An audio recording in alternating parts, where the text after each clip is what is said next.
But the real problem is, as a business itself, if you don't have the resources to be able to pay, then I guess we have a serious problem. And then as an employee, if you've been laid off, if you've been, taken off from the company, if you've lost your job, then I guess, as Muslims, we always say that, everything that happens in life is a test of Allah. So honestly speaking, consider it a test. Maybe there was no future for you in that job. Always see the silver lining in everything.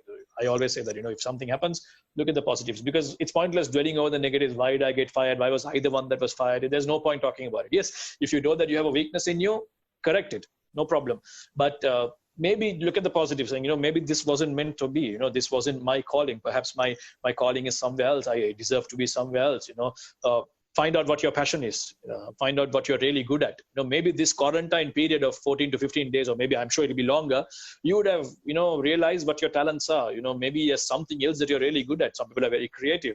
Go along that path, give it a shot. You've lost your job anyway. I hope you haven't, but I'm just saying if you have, but this is your opportunity. Go out there and take a risk. And if you still failed, then you still have, an opportunity to go work somewhere else if given the opportunity. I mean, that's, honestly speaking, that's all I can say. But I really wish that nobody has to lose their jobs, because that's a very ugly thing that can happen to someone. And it's not a good feeling, losing your job over something like this. But if you do, this is my basic advice, that, consider a test from the Almighty and say that, maybe this wasn't my calling. Let me try my hand at something else.